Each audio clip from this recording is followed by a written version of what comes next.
बाबा साहब भीमराव अम्बेडकर ने वायसराय की executive council में रहते हुए जो बड़े कुछ सुधार किए, चाहे वो ट्रेड यूनियन राइट्स के मामले हो, महिलाओं के जो मामले हो, श्रम जितने भी श्रम कानून से जुड़े मामले हो, जितने सुधार किए, वो आप कल्पना कर सकते हैं कि भारत के सुप्रीम कोर्ट में ये कहा जा रहा है कि ट्रेड यूनियनों से कितना नुकसान हो रहा है। ये तो अपने लोगों का है राज, वो तो दूसरों का राज था, लेकिन वो अपने स्तन को ढक कर नहीं चल सकती।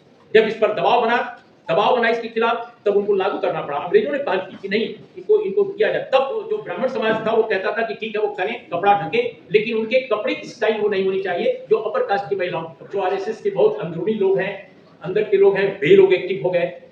ऐसे जर्नलिस्ट जो हार्डकोर आरएसएस के हैं वो एक्टिव हो गए। तो ये पूरा का पूरा मामला दोस्तों, ये अपर कास्ट बनाम लोअर कास्ट का नहीं है, ये बेसिकली आरएसएस बनाम भारतीय जनता के बीच का मामला है।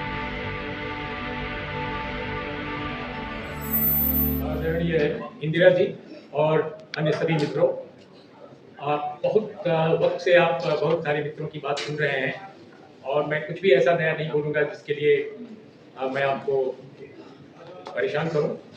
बहुत कुछ कहा जा चुका है और अनिल चमड़िया जी ने, मनोज झा जी ने और इसके अलावा हमारे इंदिरा जयसिंह जी ने और अन्य तमाम मित्रों ने बोला है। मैं कुछ ऐसी चीजें बस संक्षेप में कहकर अपनी बात खत्म करूँगा। जो एक मीडिया पर्सन के नाते मैंने महसूस किया है हाल के वर्षों में, जब से मौजूदा सरकार, इसके पहले भी जो सरकारें थी उस वक्त भी कोई ऐसा नहीं कि बहुत सामाजिक न्याय के मामले में बहुत दरियादिली थी, लेकिन हाँ कई अनेक बड़े काम हो जाते थे जनता के दबाव में और पार्लियामेंटेरियंस के विवेक से। देखिए आज का जो दौर है, अगर सच पूछा जाए तो अंग्रेजों के जमाने में इससे बेहतर सुधार की गुंजाइश थी समाज में, लेकिन आज समाज में सुधार की गुंजाइश इससे भी कम हो गई। बाबा साहब भीमराव अम्बेडकर ने वायसराय की एग्जीक्यूटिव काउंसिल में रहते हुए जो बड़े कुछ सुधार किए, चाहे वो ट्रेड यूनियन राइट्स के मामले हो, महिलाओं के जो मामले हो, श्रम जितने भी श्रम कानून से जुड़े मामले हो, जितने सुधार किए, वो आप कल्पना कर सकते हैं कि भारत के सुप्रीम कोर्ट में ये कहा जा रहा है कि ट्रेड यूनियनों से कितना नुकसान हो रहा है। तो बिल्कुल धारा उल्टी है। अंग्रेजों के जमाने में और भी बहुत सारे ऐसे सुधार हुए जो उनके पहले हमारे देश में सोचा नहीं जा सकता था। अगर मैं आपको एक दो ऐसे पॉइंट्स बताऊं तो मुझे लगता है कि कई लोग कह सकते हैं कि अंग्रेजों का जमाना पिछले 10 से 11 साल का जो दौर ये दिखाई दे रहा है उससे भी कई मामलों में भयानक है। मैं उसकी भयावहता कम नहीं कर रहा हूँ, ये मत समझिए कि मैं अंग्रेजों के जमाने की तारीफ कर रहा हूँ, लेकिन ये मैं बता रहा हूँ कि ये जो भयावह दौर है ये तो अपने लोगों का है राज, वो तो दूसरों का राज था। लेकिन आप सोचिए कि ईस्ट इंडिया कंपनी जब आई तो उसने कुछ एक मामले जो उस समय अपने देश में जो 1816 में देश की जो उत्पीड़ित और वंचित जातियां हैं उनके लिए जो बार्बरिक दंड था, कन्फाइनमेंट द स्टॉक्स, खासकर ये तमिलनाडु और दक्षिण के कई सूबों में लागू था, इस पर भी कार्रवाई हुई उसके कुछ ही साल के बाद। 1921 में मॉन्टेग्यू चेम्सफोर्ड रिफॉर्म्स जब आया तो वंचितों को जो अधिकार मिले उसके पहले सोचा नहीं जा सकता था। दक्षिण के कई राज्यों में महिलाओं के साथ जो स्थिति थी, जैसे एक कानून बना दिया गया था, कानून ही था कि वो अपने स्तन को ढक कर नहीं चल सकती।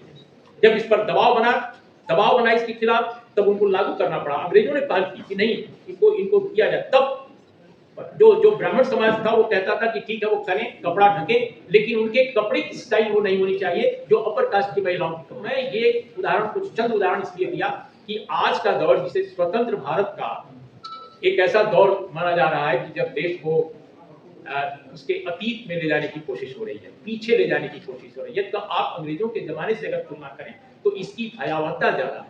विपक्ष के नेता को बोलने तक की आजादी नहीं दी जा रही है, क्रिमिनलाइज किया जा रहा है प्रोटेस्ट और आलोचना को। ऐसे दौर में ये यूजीसी का इक्विटी जो रेगुलेशन आया है उसको इस पर्सपेक्टिव में देखा जाना चाहिए। आप कल्पना कर सकते हैं कि 2019 में एक आता है कि भाई आप डायरेक्ट करते हैं, हमें रोहित वेमुला की मां और पायल तड़वी की मां के पिटीशन में कि आप यूजीसी को एक गाइडलाइन है, क्योंकि 2012 की जो गाइडलाइन है वो अच्छी नहीं है, उसमें बहुत सारी कमियां हैं। उन कमजोरियों को दूर करते हुए आप एक गाइडलाइन आई बहुत दिनों के बाद। मैं नहीं मानता कि वो बहुत ही शानदार है।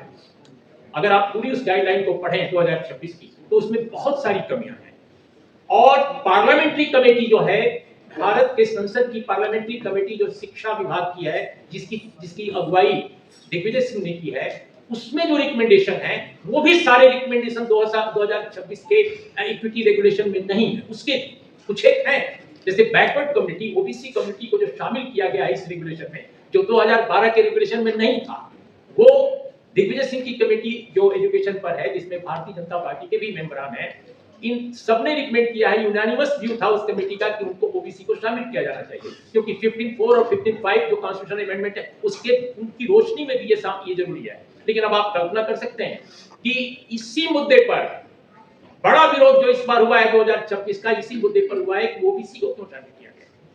सच्चाई है, और वो रिफ्लेक्ट हुआ कई बार उन लोगों की बातों से।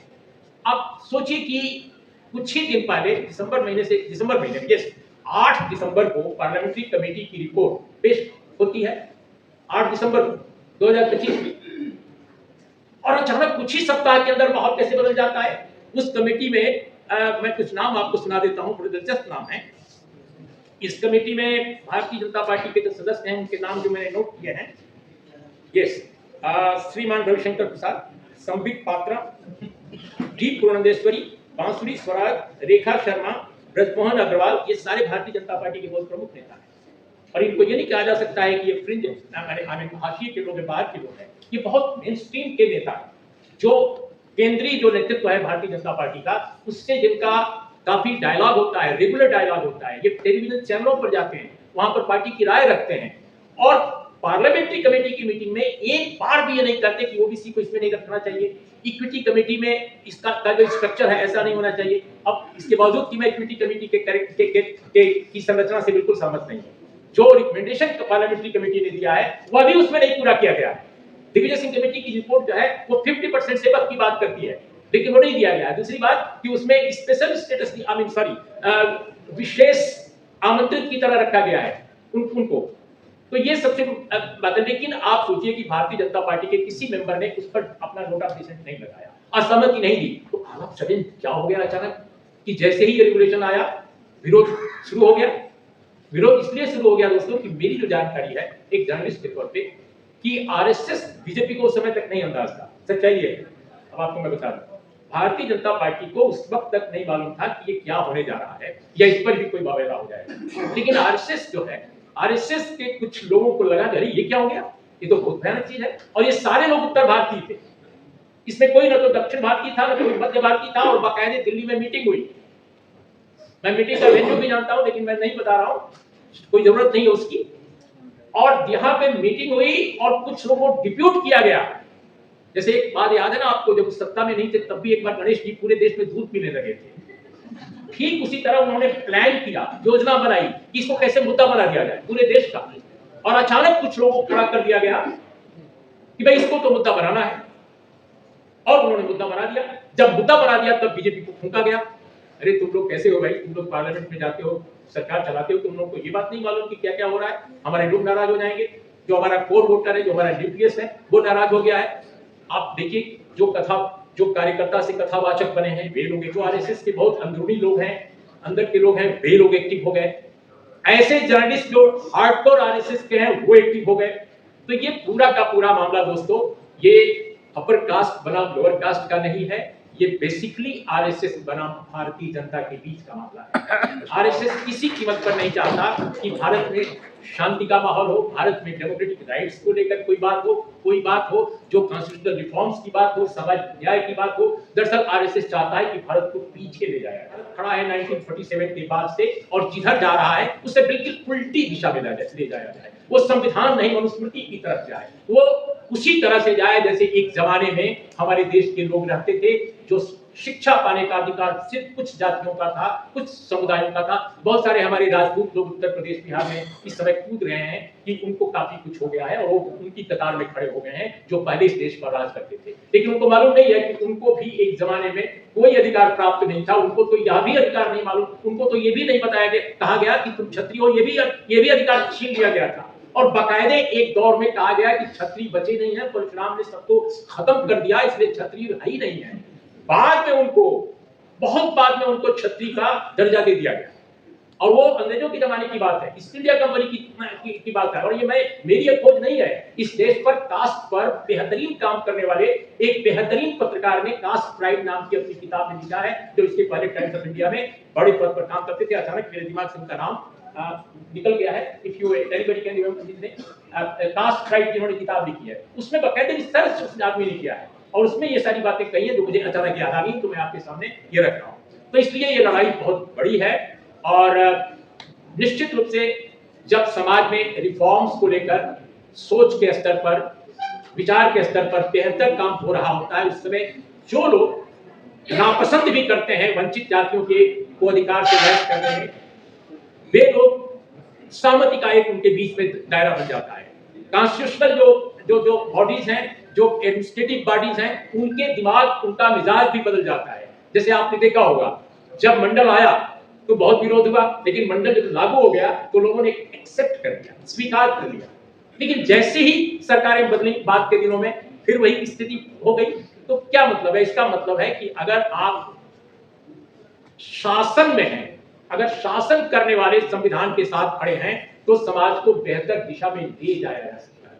लेकिन जब शासन करने वाले लोग संविधान को मानते ही नहीं है, तो आप कतई उस देश में संविधान के मुताबिक समाज नहीं बना सकते। और आज वही हो रहा है। अपर कास्ट का एक छोटा हिस्सा फिर भी कुल मिलाकर के ये स्वीकार करने को तैयार था कि हम सामाजिक न्याय को माने, हम कम से कम दलित, आदिवासी, ओबीसी कम्युनिटी को जो अधिकार दिए जा रहे हैं उन पर अगर हम बहुत खुश ना हो तो हम व्यापक रूप से थोड़ी सहमति व्यक्त करें। लेकिन आज का माहौल ऐसा है कि उसी वर्ग को पूरी तरह एरोगेंट बनाया जा रहा है, पूरी तरह एंटागोनिस्टिक बनाया जा रहा है उनके रिश्तों को। तो ये सिर्फ इसलिए है कि आरएसएस यही चाहता है। इसलिए मुख्य जो इस समय समस्या इस देश की है, सबसे बड़ी जो चुनौती है वो आरएसएस की है कि आरएसएस को कैसे आप काउंटर करें। और राजनीतिक दलों की जो स्थिति इस देश में है दोस्तों, उसमें आई एम वेरी सॉरी, वो इसको काउंटर नहीं कर सकते। जो लोग समझते हैं कि आप कोर्ट कचहरी से इसको काउंटर कर सकते हैं, वो नहीं कर सकते। आप देख लीजिए क्या हाल है जुडिशरी का। इंदिरा जयसिंह जी से ज्यादा तो मैं नहीं बता सकता हूं कि क्या हालत है इस समय जुडिशरी का। मीडिया का जहां तक सवाल है, मीडिया पहले भी ऐसा था, लेकिन आज निकृष्टतम रूप में है। आज वो निकृष्टतम रूप में है। पहले भी मीडिया अपर कास्ट डोमिनेटेड था, आज भी है, लेकिन पहले मीडिया में थोड़ी गुंजाइश हो जाती थी कभी कभी अच्छी बात कहने की या अच्छी बात को आगे ले जाने की। कुछ अपॉइंटमेंट्स होने लगे थे वंचित समाज के लोगों के। आज क्या हो रहा है? वंचित समाज के लोग जो मीडिया में आए थे उनको बाहर किया जा रहा है। उत्तर भारत में तो एक भी, संभवतः दो एडिटर आज तक वंचित समाज से आए, दो या तीन, अधिक से अधिक। दक्षिण भारत में भी बहुत कम। मुझे याद है कि 1999 में इस देश के राष्ट्रपति के.आर. नारायणन थे, 2002 तक याद है। के.आर. नारायणन जो हमारे वाइस चांसलर थे एक जमाने में, वो भारत के राष्ट्रपति हो सकते थे 1999 में, लेकिन भारत में उस वक्त एक भी दलित, वंचित समाज का, ओबीसी समाज का एक भी संपादक नहीं था पूरे देश में। और वही स्थिति आज भी है। इस समय भी कोई नहीं है, बीच में 2-3 लोग हुए, दो या तीन लोग, जहां तक मैं समझ पाता हूं। तो भारत का मीडिया, आप कल्पना कर सकते हैं कि ऐसा मीडिया है जो सरकार कहती है, जो आरएसएस सोचता है, जो बीजेपी सोचती है, वही मीडिया बोल रहा है। मेनस्ट्रीम मीडिया की बात मैं कर रहा हूं। तो जब के.आर. नारायणन की बात जब मैं कर रहा था, तो रॉबिन जेफरी उसी समय भारत आए थे। रॉबिन जेफरी एक हिस्टोरियन है जो मेलबोर्न यूनिवर्सिटी में उस समय थे, आजकल सिंगापुर में है, काफी बुजुर्ग हो चुके हैं, लेकिन भारत पर अब भी लिखते हैं। उन्होंने कहा कि मैं पूरे देश में घूम डाला, मुझे के.आर. नारायणन भारत के राष्ट्रपति एक दलित जरूर मिले और दिखे, लेकिन एक भी पत्रकार मुझे नहीं मिला जो दलित कम्युनिटी का हो कि मैं कह सकूं कि ये कोई बात दलित समाज की अपने मेनस्ट्रीम मीडिया में कह सकता है। तमिलनाडु में उनको एकमात्र दलित एक पत्रकार मिला जिसका नाम था रविंद्रन, आई डोंट नो, और वो संभवतः कम्युनिस्ट पार्टी ऑफ इंडिया के एक मुख्य पत्र में चेन्नई में काम करते थे, जिन्होंने एक अपर कास्ट की लड़की से शादी की थी और उस शादी में करुणानिधि साहब भी गए थे और उस शादी में और भी बहुत सारे लोग गए थे। तब पहली बार पता चला कि वो दलित कम्युनिटी से आते हैं, मिस्टर रविंद्रन। इसके पहले कोई उनको जानता नहीं था, बहुत अच्छे ट्रेड यूनियन लीडर भी थे मीडिया के। तो ये जो स्थितियां अपने समाज में है कि मीडिया, न्यायपालिका, जुडिशियरी, सब जिस तरह की संरचना इस देश में है और जो बरकरार है, जब तक एक बड़ा सामाजिक सुधार आंदोलन अपने देश में नहीं होता है, जो साउथ में हो चुका है, नॉर्थ में वो नहीं है। पॉलिटिकल पार्टीज के बारे में किसी ने जरूर कहा, आई थिंक मनोज झा ने कहा कि वो इलेक्शन लड़ने वाली मशीनरी के रूप में तब्दील हो गई है, तब उत्तर भारत की सबसे बड़ी समस्या यही है, क्योंकि बहुत बड़ी पॉपुलेशन है, पार्लियामेंट में सबसे अधिक संख्या ये भेज रहा है उत्तर भारत, और मैं समझता हूँ कि डिलिमिटेशन के बाद ये संख्या और बढ़ जाएगी। पीपल्सन साहब यहाँ हैं, उन लोगों को सोचना होगा कि वो लोग कैसे अपनी संख्या को बचाएं, ताकि बेहतर किस्म के लोग कम से कम दक्षिण भारत के यहाँ आए। उत्तर भारत की स्थिति ऐसी हो जाएगी कि पूरे देश में जो भी कानून पास होगा, उस कानून में डिसेंट असहमति जाहिर करने वाला भी कोई व्यक्ति नहीं बचेगा, या बचेंगे तो बहुत ही कम बचेंगे, उनकी आवाज को कुचल दिया जाएगा। इसलिए मैं समझता हूं कि बहुत खतरनाक स्थितियां पैदा हो रही हैं, इतनी खतरनाक ये परिस्थितियां हैं जिसकी कल्पना नहीं की जा सकती है, और उस समय उत्तर भारत बिल्कुल राजनीतिक दलों की जो स्थिति है, बैंक्रप्सी मैं कह सकता हूं, उसका शिकार है। कुल मिलाकर मैं किसी पार्टी का नहीं, मैं जानते हैं सब लोग यहाँ जो बहुत सारे पुराने मित्र हैं कि मैं किसी पार्टी को न तो छोड़ता हूं और न किसी पार्टी को गले लगाता हूं, लेकिन खुलकर मैं कह रहा हूं कि राहुल गांधी के अलावा इस देश में फिलहाल और दक्षिण भारत की कुछ पार्टियां जैसे डीएमके और सीपीआईएम, जो इंडियन की पार्टी है, कांग्रेस पार्टी का एक मुख्यमंत्री का नाम केवल ले रहा हूं, सीधा रवैया, इन लोगों के अलावा इस देश में कोई ठीक से लड़ाई नहीं लड़ रहा है, खुलकर मैं कह रहा हूं। और इसका फायदा पूरी तरह आरएसएस उठा रहा है, बीजेपी उठा रहा है। इसके ये स्थिति है। कांग्रेस पार्टी में राहुल गांधी ने जो साहस दिखाया है, उसकी कल्पना मैं कम से कम नहीं कर रहा था, आज तक अभी तक नहीं कर रहा था, लेकिन मैं पहली बार खुलकर राहुल गांधी की प्रशंसा करता हूं कि वो ऐसे दौर में वो आदमी सवाल उठा रहा है, लड़ने का मौका दिखा रहा है, जब कुचलने की सारी साजिशें रची जा रही हैं इस देश में। आप कल्पना कर सकते हैं कि मेन स्ट्रीम अपोजिशन पार्टी के प्रोटेस्ट को क्रिमिनलाइज किया जा रहा है, आलोचना और असहमति को क्रिमिनलाइज किया जा रहा है। तो सोचिए, रतन लाल एक प्रोफेसर के तौर पे, या आप जेएनयू का कोई स्टूडेंट, या प्रियंका बैठी है, प्रियंका, अगर ये लोग कुछ करेंगे तो इनके साथ क्या होगा? ये तो महज प्रोफेसर हैं। जब यूथ कांग्रेस के ऑल इंडिया प्रेसिडेंट के साथ ऐसा बर्ताव किया जा सकता है, तो आम एक्टिविस्ट के साथ क्या होगा, आप सोच सकते हैं आप।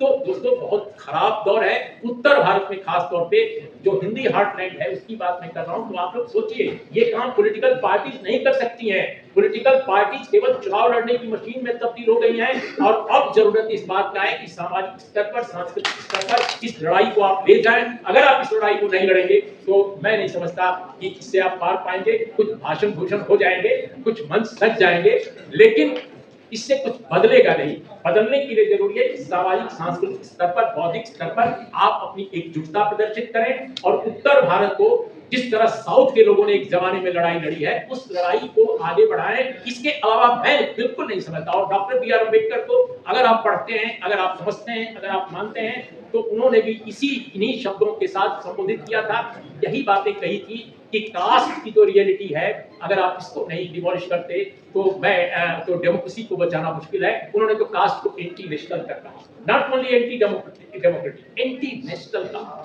और ये भी कहा, जो आज बना रहे हैं ये लोग हिंदू राष्ट्र, कि अगर ये हिंदू राष्ट्र बन जाता है इस देश में, तो वो देश के लिए सबसे खतरनाक होगा। इसलिए इसको रोकने की हर चंद कोशिश की जानी चाहिए, ताकि इस देश का लोकतंत्र बचा रहे। तो इन शब्दों के साथ दोस्तों बहुत बहुत धन्यवाद, शुक्रिया।